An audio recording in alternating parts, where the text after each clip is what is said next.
बिस्मिल्लाहिर्रहमानिर्रहीम। दोस्तों, यह तो हम सभी लोग बड़ी अच्छी तरह से जानते हैं कि पैगंबर हज़रत मोहम्मद सल्लल्लाहु अलैहि वसल्लम की माँ का नाम हज़रत आमिना, जबकि इनके फादर का नाम हज़रत अब्दुल्ला हुआ करता था।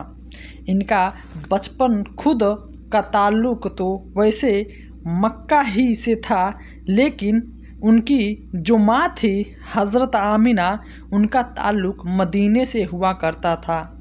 यही वजह है कि हम कह सकते हैं कि पैगंबर अलैहिस्सलाम की जो ननिहाल थी वो मदीना शहर में थी, जबकि जो ननिहाल थी वो मक्का शहर के अंदर थी। अभी हज़रत अब्दुल्ला की हज़रत आमिना के साथ इस शादी को जरा सा ही कुछ वक्त गुजरा था कि उनको एक तिजारती काफ़िले के साथ सीरिया यानी कि मुल्क शाम की तरफ जाना पड़ा।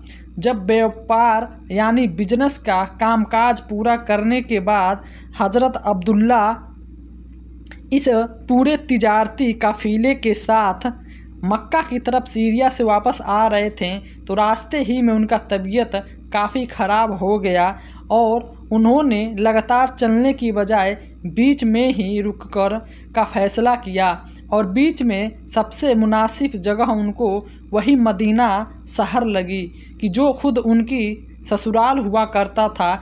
जिस काफ़िले के साथ हज़रत अब्दुल्ला को मक्का तक वापस पहुंचना था, जब वो काफ़िला बिना हज़रत अब्दुल्ला की मक्का शहर पहुंचा, तो उन्होंने जाकर उनके वालिद यानी कि हज़रत अब्दुल्ला मुत्तलिब और उनकी प्रेग्नेंट वाइफ की हज़रत आमिना को यह खबर दी कि हज़रत अब्दुल्ला काफ़ी बीमार हो गए थे, जिसकी वजह से उनको रास्ते में ही मदीना शहर में ही रुकना पड़ा। यह सुनकर हज़रत अब्दुल मुत्तलिब ने फ़ौरन ही अपने बड़े बेटे जल हारिस को मदीना की तरफ रवाना किया और उनको यह हुक्म दिया कि जब तक वह ज़्यादा बीमार रहें तब तक तुम उनकी देखभाल करो और अगर थोड़ी सी भी तबीयत ठीक हो तो उनको लेकर मक्का की तरफ आओ।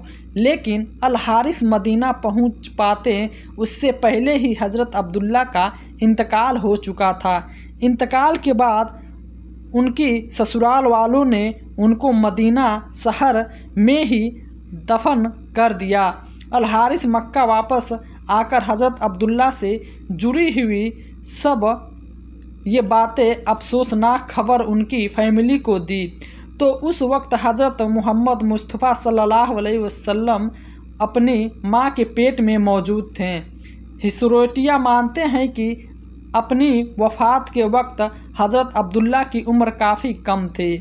अब एजेंट कितनी भी थी इसको लेकर इख्तिलाफ है, कहीं पर 24 तो कहीं पर 23, कहीं पे 20, कहीं पर 18 भी मिलती है।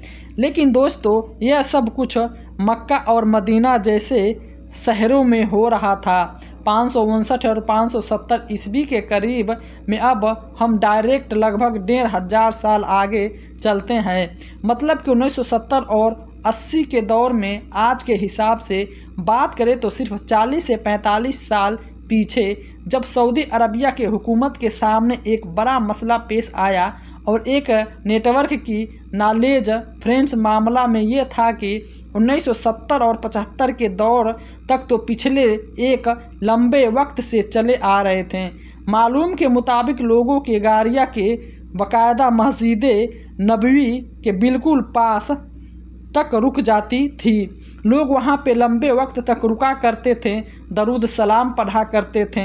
लेकिन अब लगातार पढ़ने वाली आबादी की वजह से, भीड़ की वजह से मस्जिद नबवी की तौफीक का मतलब मस्जिद नबवी के एरिया को बढ़ाने का फ़ैसला किया गया।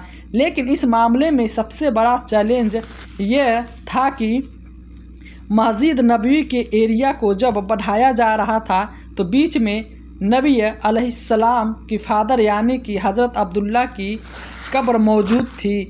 सोच विचार के बाद यह फैसला किया गया कि इनकी कब्र को यहाँ से हटाया जाएगा और दूसरी जगह पे ट्रांसफ़र किया जाएगा। 1978 में फाइनली इनकी कब्र खुदवाई कि इस काम को अंजाम दिया गया। और हैरानी की बात यह है कि उस वक्त इनकी वफ़ात को लगभग 1400 साल गुजर चुके थे। अब क्योंकि यह नबी अलैहिस्सलाम के वालिद हैं और इस्लामिक हिस्ट्री के हिसाब से बहुत ही अहम पर्सनालिटी हैं, तो जाहिर है चैलेंज यह भी था कि इनकी कब्र को शाही करना इतना हिम्मत भरा काम कौन करेगा। जिसके बाद यह फैसला लिया गया कि किसी आम इंसान की बजाय इसकी यह कब्र एक जगह से दूसरी जगह ट्रांसफ़र की जाएगी। इस काम को उन लोगों के ज़रिए से अंजाम दिया जाएगा जो पिछली कई सालों सदियों से नस्ल दर नस्ल रोज़े रसूल की सफाई करते आ रहे हैं, जिनका ताल्लुक़ मशहूर सहाबी हज़रत बिलाल हबशी की नस्ल से हैं। लेकिन दोस्तों, फिर इस दौरान जिस तरह मंजर वहाँ पे देखा गया वह यकीनन तौर पर सभी लोगों के होश उड़ा देने वाला था, क्योंकि किसी भी इंसान को यह उम्मीद नहीं थी कि वह 1400 साल के बाद एक कब्र से किसी इंसान की बॉडी को, किसी इंसान के जिस्म को इस तरह से ज़िंदा निकलते हुए देखेंगे कि मानो अभी उनको दफनाया गया हो। 1400 साल का एक लंबा अरसा गुजर जाने के बावजूद भी हज़रत अब्दुल्ला का जिस्म बिल्कुल सही सलामत था। आप कफन में लिपटे हुए थे, जिस्म पर गोश्त मौजूद था एवं बाल और नाखून जैसी चीज़ भी सलामत थी, और एक अजीब सी खुशबू वहाँ मौजूद या उस दरिया के आसपास मौजूद तमाम लोगों ने बड़ी ही अच्छी तरह से महसूस की थी। उस दौर इस पूरे मौके पर जो एक बड़ी भीड़ वहाँ पे जमा हुई थी, उनमें से बहुत सारे लोग आज भी ज़िंदा हैं और इस पूरे मामले को अपनी आँखों से देखने की गवाह हैं कि इस तरह से एक पूरे प्रोसेस के तहत इनके जिस्म मुबारक को वहाँ से निकाल कर फिर दोबारा जन्नतुल बकी में दफनाया गया था।